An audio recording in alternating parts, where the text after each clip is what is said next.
Welcome back to Dissecting Politics. In this video, we are going to be looking into the Amazon haul tariff pricing rumors, what was right, what was wrong, and what it means about Trump's control over big businesses and the economy overall. Let's get started.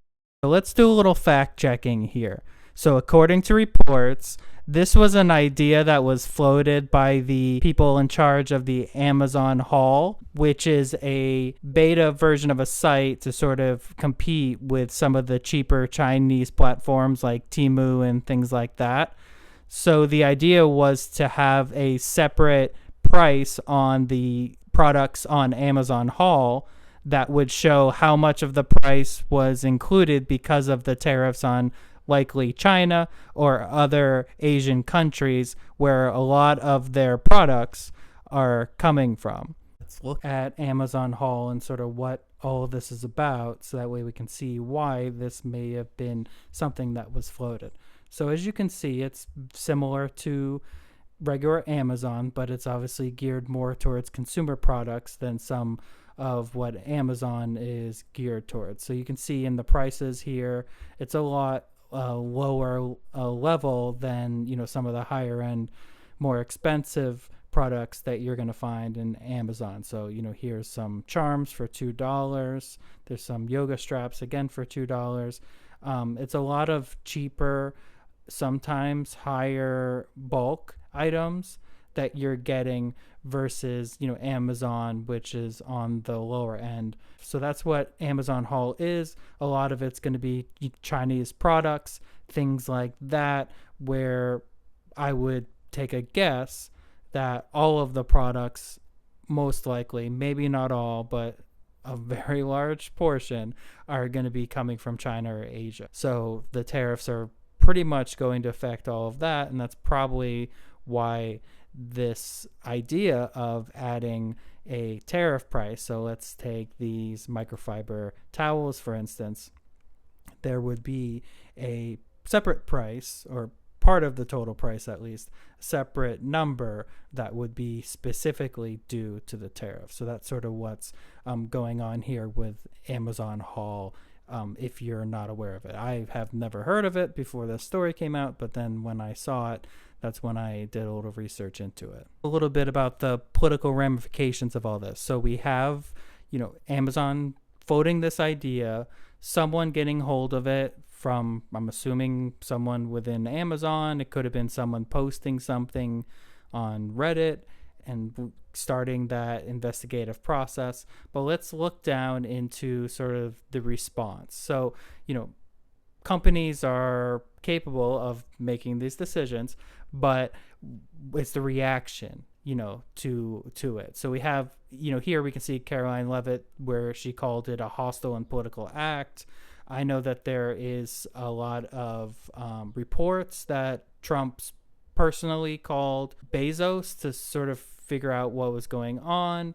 There's accusations here you can see where they're partnering with the Chinese propaganda arm, which I think is a little ridiculous, but when you consider how closely tied Amazon is with China, it's not necessarily the biggest thing. But when you consider how closely Jeff Bezos has aligned Amazon to the Trump administration, it's a little weird why they're calling it a politically driven activity when a lot of what Amazon has been doing has been politically aligning with the Trump administration. So, there's a lot of sort of weird things, but there's some political things that I think we want to talk about here.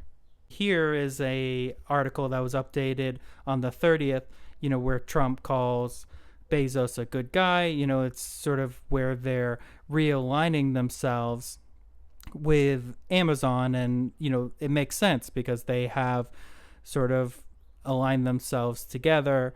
For better, for worse, it hasn't really affected Amazon too much, at least as of yet. But the odd thing is how quickly and reactionary some of the front-facing sort of media types who are working for the administration are quick to call this a political act and hostile and all of these certain different things. So why is it that the Trump administration is so eager to quickly respond to reports? I'm not 100% sure. I'm guessing that they want to get ahead of the message and work to make sure that Amazon reacts to it and reverses whatever they had decided upon. There's a lot of quick wanting to drive the narrative here. So, you can kind of see in this article that, Bezos has obviously aligned with him for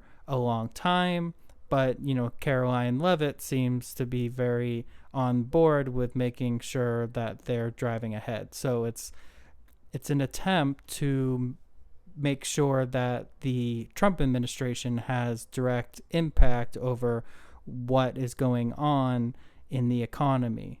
So, no longer is this business influencing politics, but it's an attempt to politics influencing business. So, trying to have that top-down approach that might be very effective, but it may also alienate a lot of people, especially people who have been traditionally on the left, who are now aligning with Trump for, business interest reasons.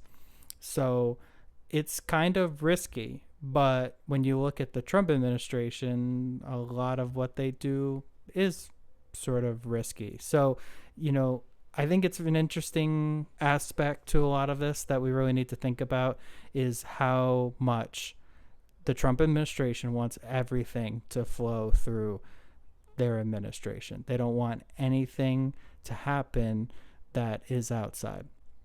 Now, the other thing that I really want to sort of highlight is that, Jeff Bezos can align themselves with the Trump administration as much as they want. But that doesn't mean that Amazon employees, their managers, leaders, things like that are just going to fall in line. They're going to have their own ideas, ways that they want to protect the company that may or may not align with Trump. So there is going to be probably some pushback from different companies on some of these tariff policies because of how unpopular they are. So thank you for tuning in to Dissecting Politics. Make sure to drop a like and subscribe so you can keep up to date with our upcoming videos, and we will see you next time.